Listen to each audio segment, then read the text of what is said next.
Basta.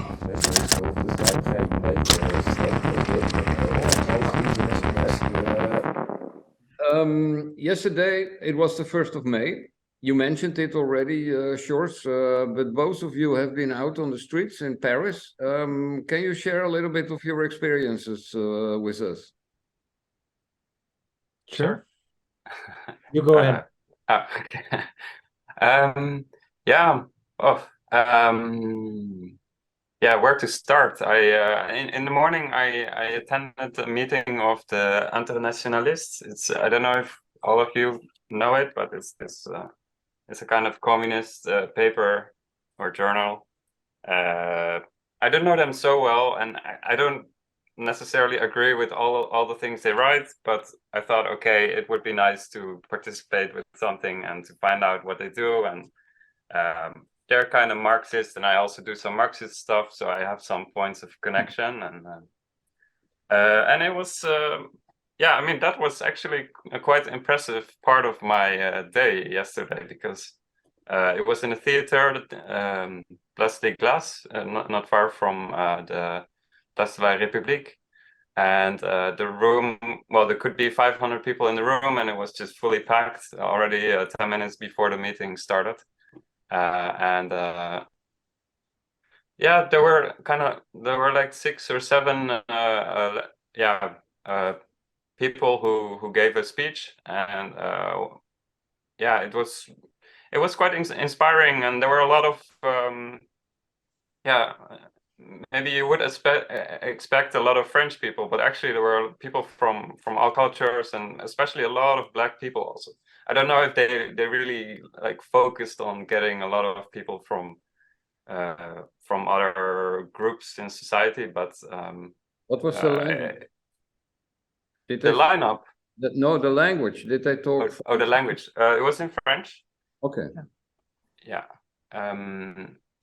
And yeah, I mean, they also had it was interesting that they really focused on like not just the pension reform, but more like on how to act against the racist politics and the wars, because there's this kind of acceptance of the wars, but actually why? Mm-hmm.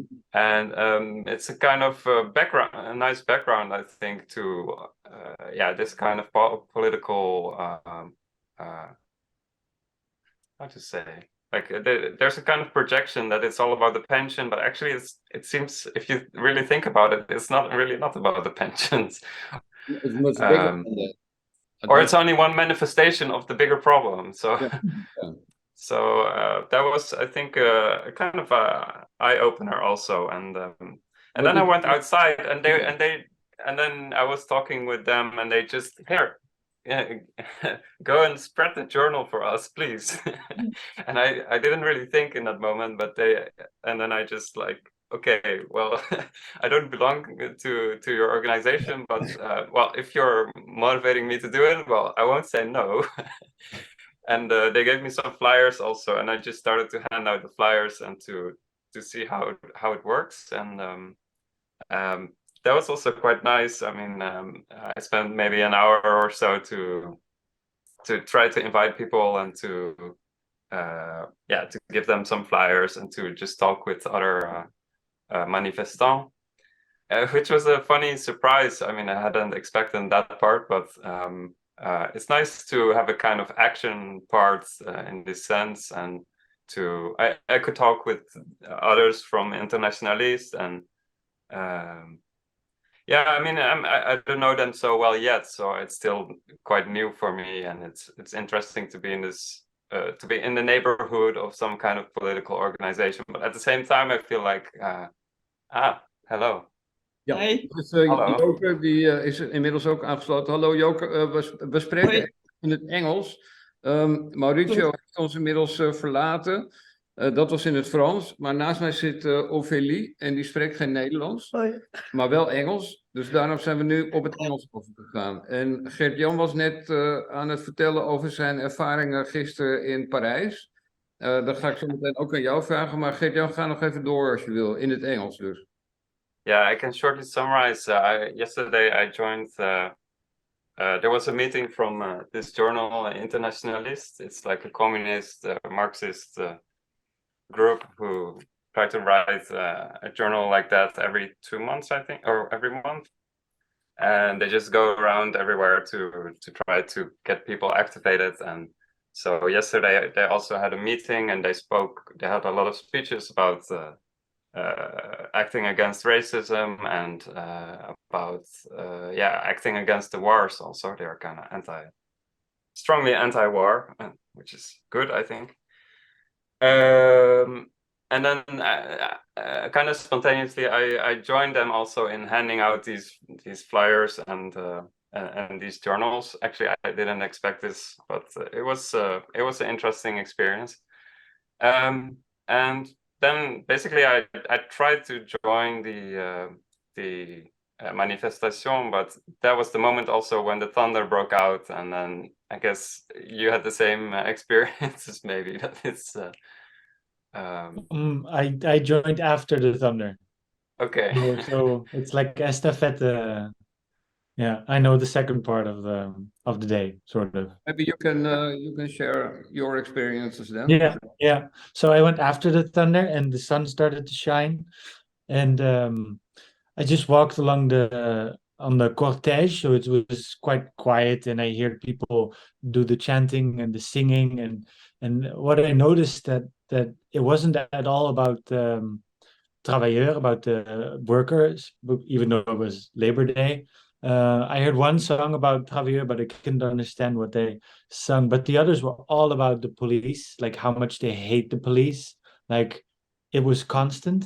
And as soon as I hit Nation, like the very big roundabout, that's when I sort of that's when it got serious because I smelled tear gas and people were wearing ski masks, and there was like these bands with the trumpets, and they were doing Bella Ciao, and the crowds were just very energetic, and they put traffic lights on fire. I didn't know that could work, but they burned really well. And Nation was it's a huge roundabout. So I just hung around the whole circle. And after a while, they closed off all the streets around the roundabout except for two, like the two main ones. So it's almost like your what Mauricio said. It's insane that all the demonstrations are so cordoned off by the police. Like they want to show who's in power. Like we say where you can go or where you can't go.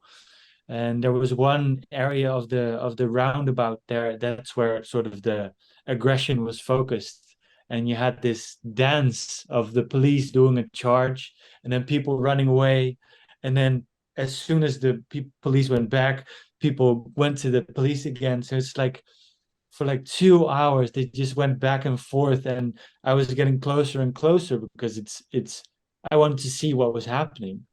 And I saw that even at that sort of front line where you'd expect to be only black bloc, it's like very bourgeois people in very fancy clothing just standing there very quietly, and just you could see the hate in their eyes for the police, even though you think like you wouldn't even vote Macron, you probably voted for Sarkozy or whatever. It's just the grandpas and grandmas weren't only in the back, they were like close to where the fighting was. It's a very strange sensation because in the news you hear this big separation between the people who fight with the police, the rioters, and they only want to destroy things. I think there's a strong support for that kind of aggression because Macron and the police are just they're just one now. And I heard from some French people I spoke to that Macron, I mean, the police is very fascist in France. It's like there's a lot of reports that they're just very fascist, racist people. And Macron now is like doubling down on his anti-immigration political points, and that makes a lot of sense because the police is the only thing that still protects him. Like he lost the support of the people, and yeah, I saw that in that frontline movement a lot, and who was in there. It was very interesting. I mean, very briefly, I know that I think it was on Sunday or maybe yesterday actually, that the UN has like opened investigations and kind of warned France about police brutality and police discrimination. Yeah. And I mean, pretty like funnily enough, Russia as well kind of commented on it, and it was like, you should be careful about how brutal you're being, which was interesting. But it's to say, like, this has definitely become a huge topic, and for everyone, not just for the Kesser. Okay. Okay, maybe we switch now to Joke.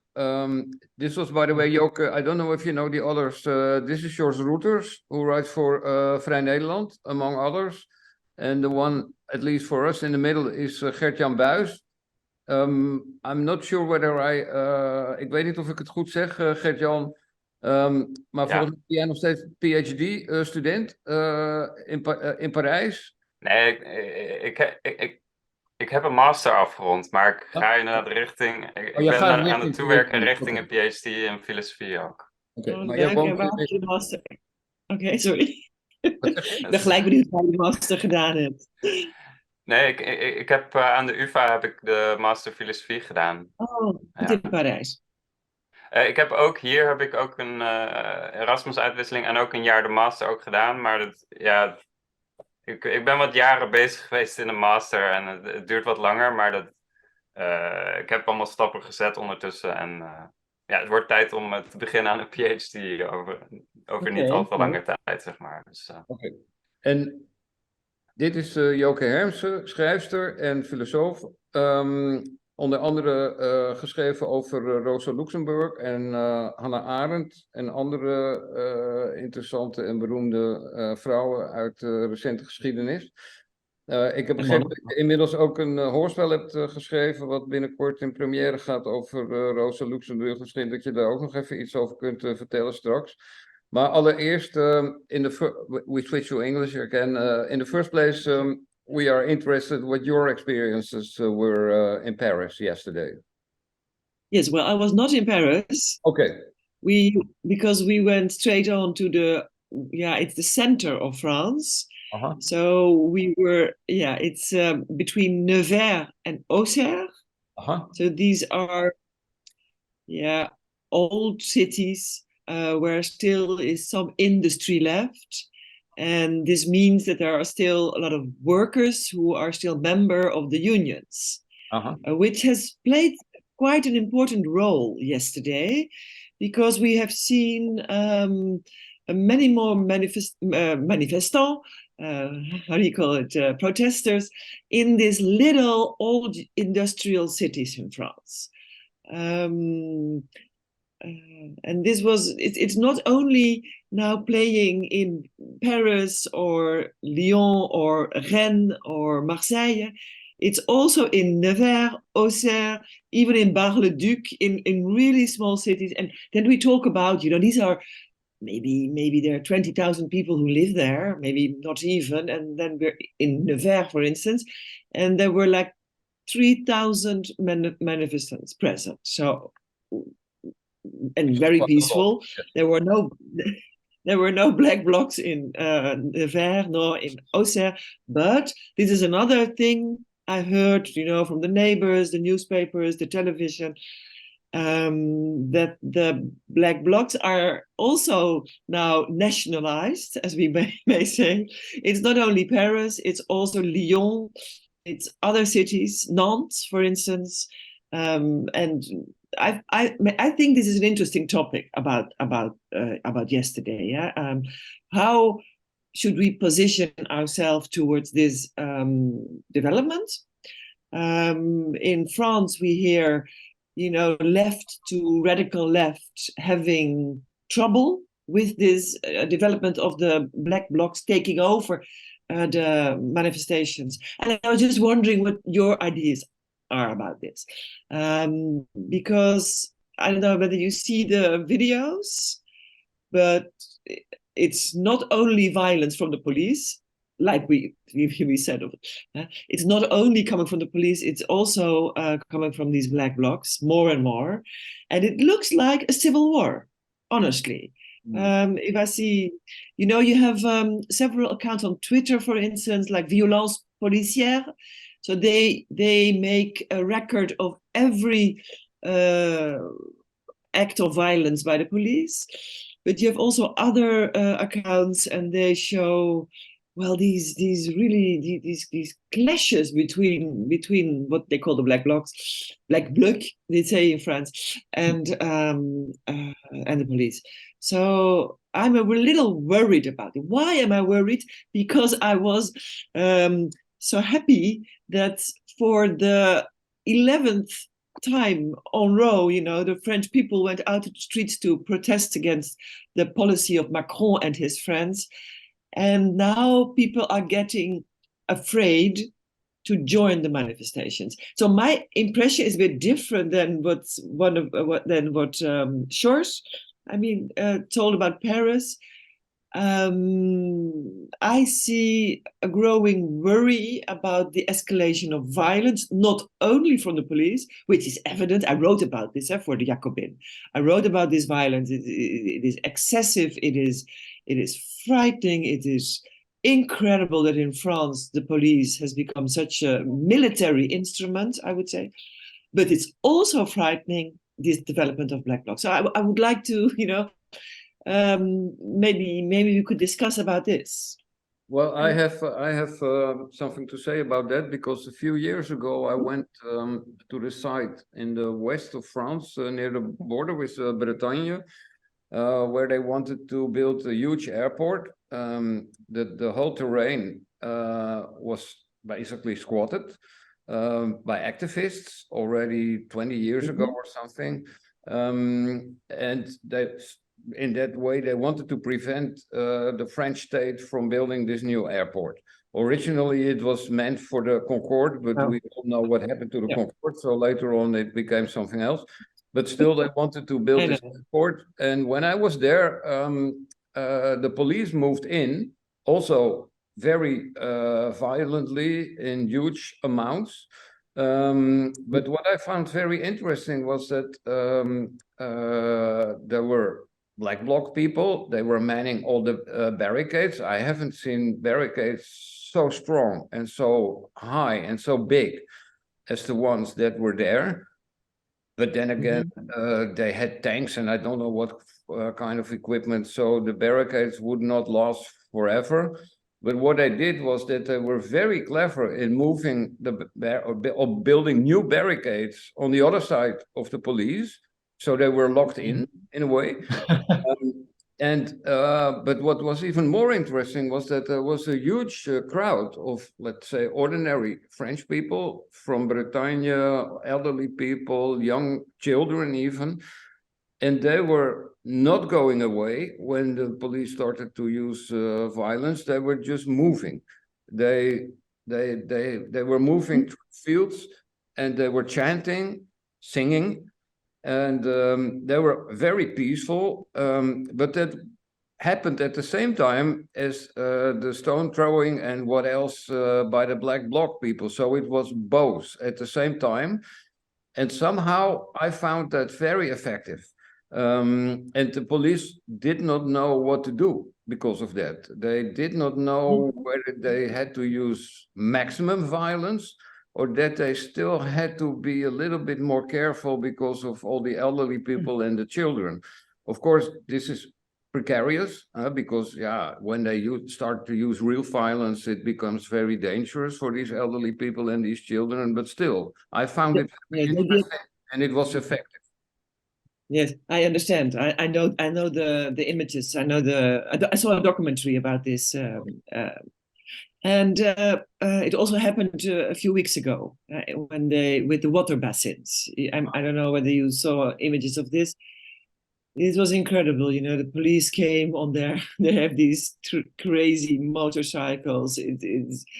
It's almost like you're looking at a very, very bad game on the internet. It's almost this. It's like they are like robotized military forces.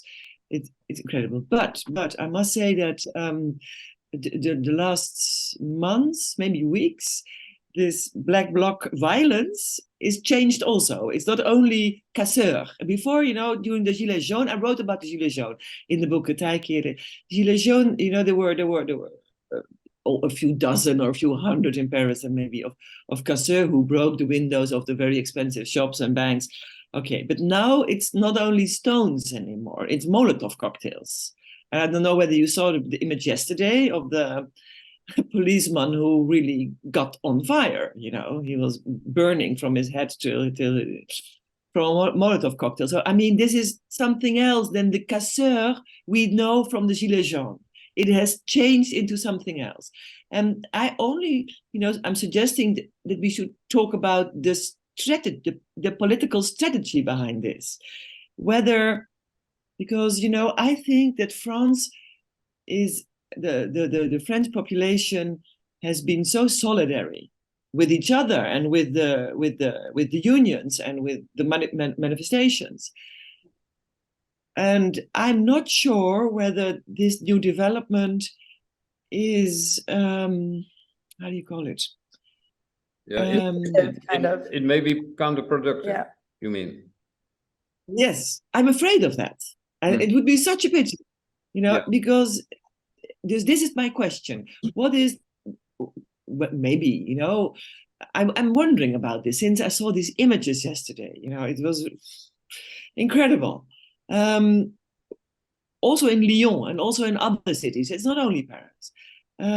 So we are talking about, maybe we should talk about a civic war almost in France. And of course, Macron is doing all the wrong things he could do, he's doing. But maybe he is also, how do you call it, managing the police forces in such a aggressive way, hoping for this counter reaction of the black blocs, and they are doing this, It's a kind of provocation. I think so. Yeah. I think so. I can't help thinking, there was also an interesting image between the gendarme, the police, and the pompiers.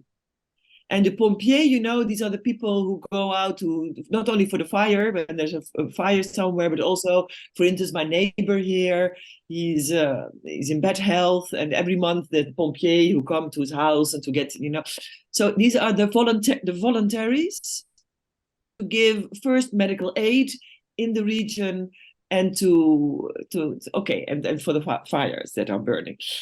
And these pompiers, they were really facing the gendarme, and they were having their own battle.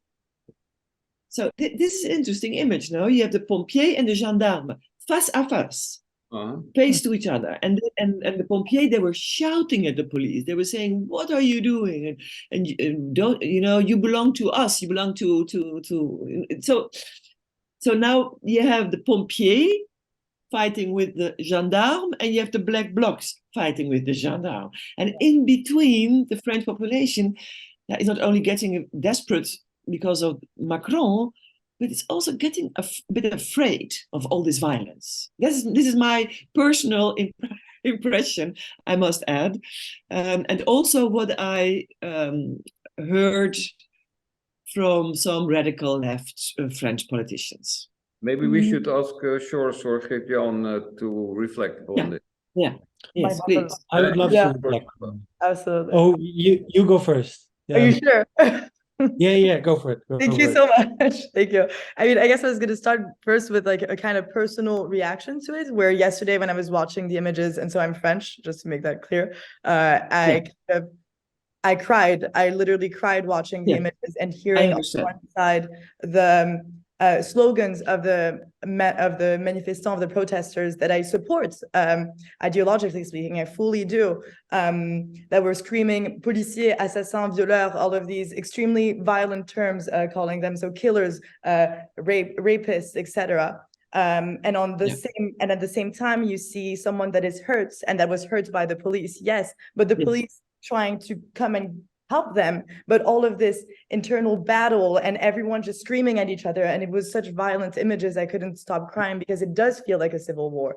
And then at the same time, I fully agree with you, it's scary because yes, there's kind of at this point people aren't being listened to when they're being pacific. They're not being listened to when they also give different offers and they propose alternatives to the reform. And Macron refused to meet with the syndicates when there was a meeting. He lied about a lot of what happened during the meeting and claimed that there was no alternative proposed by the CGT when there actually was. So all of these things where people don't have a voice anymore, and that's for sure. And you can understand this frustration. But the problem is it gives more tools for the government to reinforce security, to reinforce the measures. And that's what we saw, for example, with the mega bassine, where they now have these guns that before used to be yellow to spray a form of product onto protesters that allows to recognize protesters a few days later. It's an invisible form of product. You shed a light on people's skin and you can see that they were in fact a part of the protest even a few days later, which is extremely scary. But if you continue with violence as a protester, you end up with these measures that are justified by that are easily justifiable for the government. Let's say they can easily claim that they need to reinforce security, they need to reinforce the maintain of order, and therefore they just justify this violence coming from the police. So we're kind of at a lock-in where the only way you can express yourself almost is through violence, yet the only thing you're going to get in return is more violence. Violence. It's so a kind of arms race in that sense. Completely. Yeah. And it's extremely scary. I mean, I fully agree with the term of. But can I ask you, like, you're talking about the chants and about them being violent, but does it come through the media, like, or is it something you witnessed also? Because in my experience, it's okay. It happens sometimes, maybe, but like maybe 90% of the chants are, yeah, okay. It's like they don't like the cops, but other than that, it's not. In my experience, it was not like that. I think so.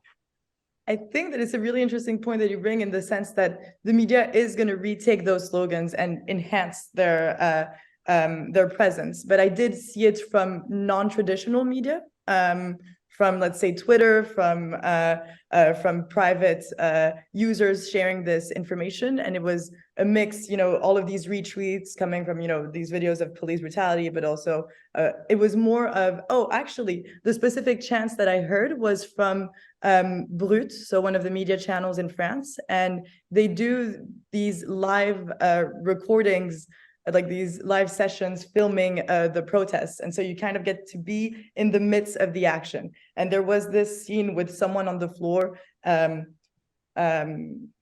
bleeding out and the chants of people behind. So it was a live scene that I got to see.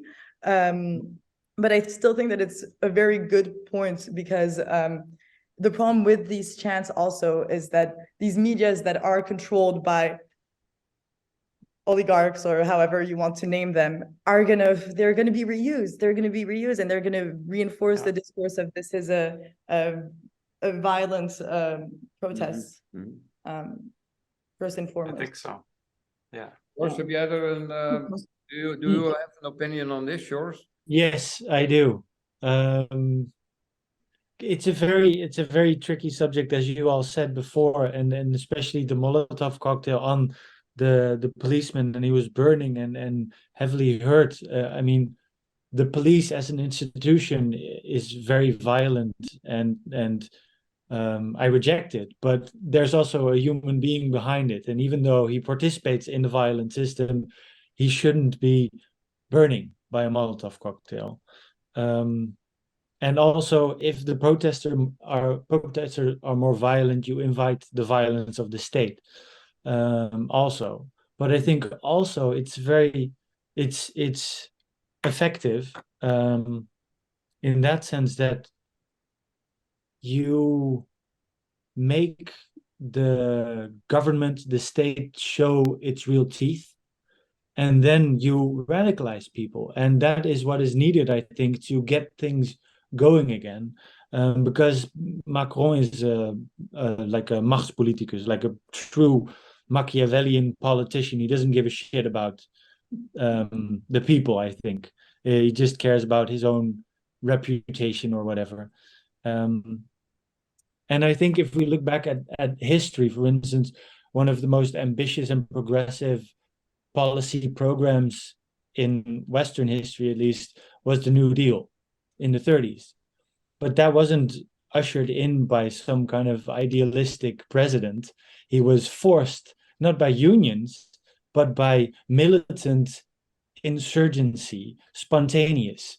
And because of that militant flank that was just acting spontaneously with very violent riots sometimes, the unions could present themselves as the measured, like the gematigde bemiddelaar. A reasonable force. Yeah, like a reasonable force. Whereas now the unions are supposedly the radical forces. But if you have this militancy, which we're discussing strategy now, but the black blocs don't care about what we say; they just do. But I think this militant flank effect, like Andreas Malm, How to Blow Up a Pipeline, writes about it very convincingly, I think. I think it has an effective. That's something else. A pipeline is not a human being. No, I know, but the violence against people is like a fraction of the violence against shops and banks and the LVMH headquarters and all these kinds of things. Like I completely reject violence against people, but the violence, for instance, in the 30s, again, in the labor movement, was also not directed against people. And I think we should really separate in how big the violence against people is and how big the violence against objects is. Maybe it's very in just a few words, maybe you explained very well my worries about this development of the black blocs, because you said, well, they won't listen to this program or to any political argument or to any political debate. And maybe this is my problem. It's not per se the violence only. It is the total lack of communication between and of a political dialogue, even between the black blocs and the syndicat and the unions. They and I think if you want to change a political system, you always should use political tools in order to change the system. And it seems to me, but maybe I'm wrong, that the black blocs are totally à côté.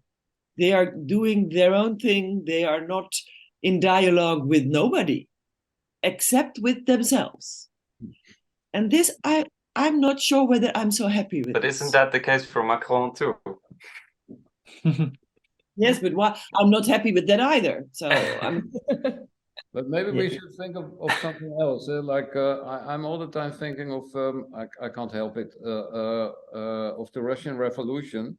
You know the story, I suppose, that when the big masses of people were on the street in Leningrad, which was St. Petersburg back then, and it's St. Petersburg again, but I still call it Leningrad, and in Moscow, behind the scenes, small groups of activists, you could call them the black bloc of the Russian Revolution, I suppose, were directed by Trotsky to go to certain places, for example, the post office, to take over, just to take over the post office, or to take over the telegraph service, which was back then just operating. All the basic infrastructure of the state was taken over by small groups of well-trained activists who did not go out on the street to fight the police. They just took over all these facilities. I think that is a very good alternative for what the Black Bloc is doing. I'm not sure whether they want to listen to this message, but that might be a good idea. The other thing is, I think it's a very good idea, Menno. The other thing is, and this is a big point for me, is that it's the utter lack of humor in all of this. When May 68 happened, there was an enormous amount of humor. Only the slogans on the streets were completely humorous. If you would walk through Paris, in May '68, you would laugh all the time, I think. You know, maybe not all the time, but quite a lot of the time. Nowadays, there was violence too. There was violence too. With the black bloc, it's different. You know, like you say, you have to cry for what is happening because there is no humor. It's just violence. So please think of ways to use your activism in a humoristic way, because that will be a much better tool to galvanize people and to get them on your side. That is my point. I agree with you fully, but I think that was possible at the beginning, and that existed at the beginning in the protests. Like, there was a lot of humor. There were a lot of like banners that were making fun of like, whether it's France being a monarchy, which I personally did, or just that were just using all of these humoristic stances and even like dancing. And there was this one song that was kind of a techno song going around about climate change and the reform and the retirement reform, etc. And there was a lot of joy in the streets. But at some point, when you're outside for 3 months, no one is listening to you, etc. Yes, the dissatisfaction grows, and yes, the amount of people that want to stir up violence increases. I think that it's inherent to the like longevity of this movement. Yeah, maybe you're right. Yeah. Okay. But I still there was quite some singing and dancing. Yeah. Actually, there were quite some groups singing and dancing, at least. About the humor, I'm not sure. I mean, I also looked for the banners and such, but I'm not sure what to compare it with. So I was laughing a lot yesterday. I was taking a lot of pictures. I was like, "Oh, that's funny." Oh, that. Also, there's one very, very popular slogan, and it's like "acabe," and it's like "a table," but they say "a cab." All cops are bastards, but they make it into a joke because everybody's yelling "a table" all the time. You think, and it just a constant, like an echo. Everybody does it constantly. It's very, very funny. Okay. Yeah, I was thinking of something else. You've probably heard about that as well. It happened probably half a year ago. I told you about it. Some people, they were not black, but actually they were wearing white forms. I think there were 200 of them. They dismantled a whole factory in the south of France in one day. And somehow nobody was able to stop them, which I find incredible. But it was also incredibly funny, just the images of these people in their white suits moving to that factory and starting to dismantle it. I had to laugh all the time, you know, like, what the fuck are they going to do? Yes, they are taking down the chimney.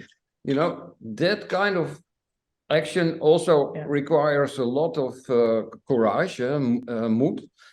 So I would say perfect job for people that are in the black bloc, but they should start wearing white suits and do this kind of actions.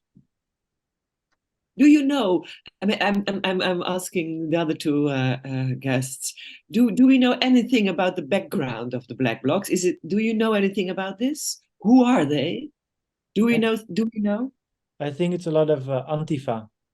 So that makes it more interesting, because Antifa is, of course, throughout history, has always been on the front line with trying to contain fascism. And there's a lot of stories that they've been very successful at that. And that's why I'm also refraining a lot at this collective chorus by a lot of people also on the left, that the black bloc per definition is bad. Like, they're the ones that they're willing to risk their health if push comes to shove and the fascists get into power.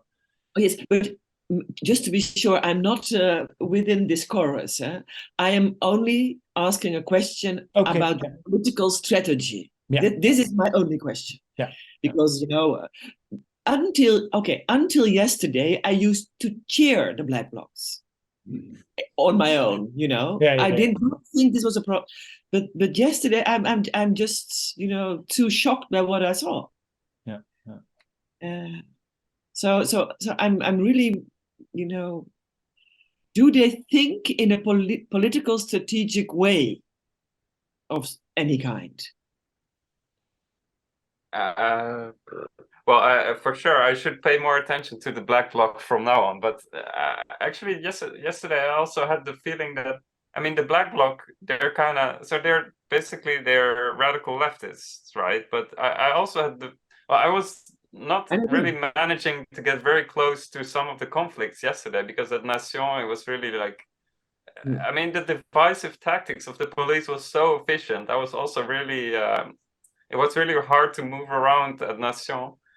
So I couldn't even see all these conflicts very well, but it was also very hard because they used a lot of tear gas, and but so in those moments I kind of had the feeling that there's also like I was wondering, like in sometimes in the Netherlands also there's certain other groups, maybe more right-wing groups, that are being used as a kind of they kind of deflect or kind of use some kind of violence, and then the police has some kind of justification to do something. And I was wondering if that also, if that plays any role here. I couldn't see anything, so I had no idea whether that was actually the case. But you're talking about other phenomena now, so that's another part of it. So John, you're not talking about what they call false flag operations, so that actually right-wing people put on these black suits and masks just to kind of instigate the violence, which then is taken over by genuine black bloc people. Yeah, I'm kind of talking about that. Yeah, it's maybe also because yesterday at the beginning of the day I saw some pretty big group of young boys standing in a park, and they were all, it was totally clear that they had some political things. It was also clear that they were not leftists, and I was like, what are you doing here? They were kind of close to the meeting also with after that there was a big group of anarchists was passing by and stuff like that. So I don't know what they were doing, but they were not police, they were not leftists. What were they doing there? It was a big group of young men, and maybe that's why in my head I was kind of wondering, like, okay, what kind of groups are all involved in this kind of conflict? And yeah, it was just no. Then later on at Nation, I couldn't even see the CRS because there was so much tear gas, and it's just the whole crowd couldn't move on. They just moved back and forth, and yeah. Okay, I think we should call an end to this incredibly interesting podcast. But maybe one question before we leave to all of you. Do you think that what is happening now in France could really be described as a pre-revolutionary situation like Frédéric Lordon recently did?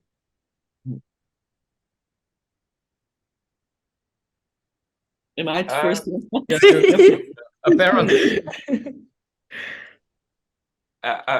Before I would say no, but since yesterday maybe I'm kind of hooked, and I've seen, especially the meeting in the morning with the Internationalist gave me a sense of, like, once I started to give these flyers and to like, and then I went to the square, the Place de la République, and I saw like maybe 20 of these kind of leftist groups, and I felt like, okay, I don't want to belong to any of these groups. I just want to connect with all of them and talk with everyone, and to kind of see how. I think also what I really wonder also is, like, before the Gilets jaunes, you also had Nuit Debout. I also went to Nuit Debout in 2016, and I'm kind of wondering, okay, in that time I think the police forces were so much smaller in number, so that's a very big difference. Or I remember from the week that I was there that, well, during the day you could just organize things and just in a positive way. And okay, there were also violent actions, but there were also just non-violent actions. So I'm kind of wondering, okay, why march from one point to the other when you can also do and create stuff and organize stuff and kind of build that other kind of society also, like that. Okay, Sjors? No, I wouldn't say pre-revolutionary, although I don't have a lot of comparisons because I only live in Paris for 4 months now. But it felt yesterday a little bit as if momentum was a little bit lost, and a lot of people like, yeah, the law is passed from the retraite, and people hate Macron a lot, but Macron is not stepping down. And yeah, the only thing that would make it revolutionary is more violence. So I don't know if I would even want that. Well, against objects, yes, but a revolution doesn't always stop at objects. Okay. And Joke? Well, I think it was Rosa Luxemburg who said that you only know that there's a revolution when it's already started, when it's over. What did you say? Well, in any way, it's hard to predict. You know, it's if you compare the anger of the French population, I think it's frightening, this anger, and it's powerful. And I really think Macron has a big problem, and I'm not the only one who thinks. Also, the friends, I heard, his own friends are thinking this. His own capitalist, oligarchic friends, the banking world, the financial world. It's too much trouble. They can't go to their Parisian apartments quietly. Their shops are being destroyed. They think he's not doing a good, clean job.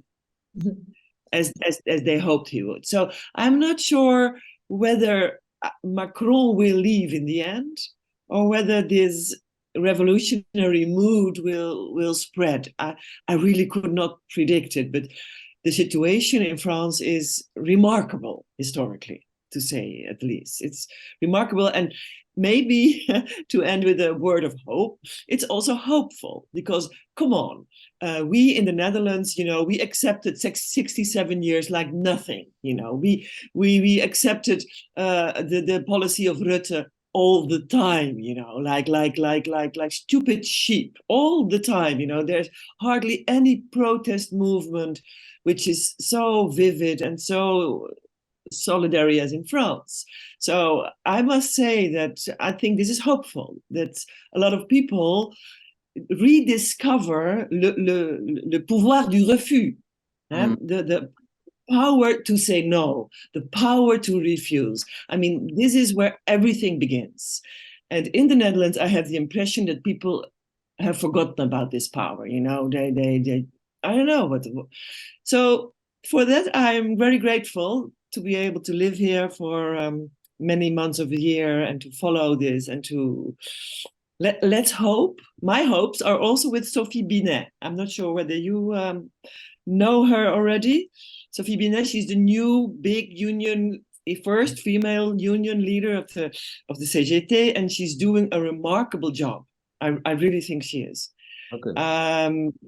It's like a new left, rather radical left spring that's in the air, thanks to Sophie, I would say. So these are a few hopeful words. I have to admit, by the way, that I am at least personally very angry, because I just turned 66, and I recently found out that if I would have been born 1 year earlier, I would have gotten my AOW, as it is called in the Netherlands, 1 year sooner. So it makes a difference of 6,000 euros for me personally that I just lost because I was born 1 year too late. So I'm very... Nobody said anything. Nobody said anything. Anyway, last word to Ophelie. I guess I had a very brief, maybe creative question, kind of, because we were talking about, the violence within the protests, etc., and all that it creates. And so I was kind of thinking, do you think there is a way that within the protests themselves that we could create more discourse and more communication and maybe reduce some of that violence and allow for these members that are maybe alone and don't communicate to actually engage in the discourse? So, yes. Yes, I would really support that. Yes. I have this doubt about any form of violence that has no political engagement. History shows us this. We have to be very aware of this. I also know that people are so frustrated in France. So I can also understand why these black blocs are doing what they are doing. But if I was Sophie Binet, I really would try to get in touch with those people and start, communicating. Okay. Absolutely. Well, thank you very much. Let's follow the proceedings or the happenings or whatever you want to call it, the development, and maybe we can talk to you some other time about it. But for now, very good that you were all able to talk to us, and thank you. Bye bye. Thank you. Thank you. It was very nice. Bye from France. Bye bye. Bye, guys. Au revoir. Au revoir. Basta.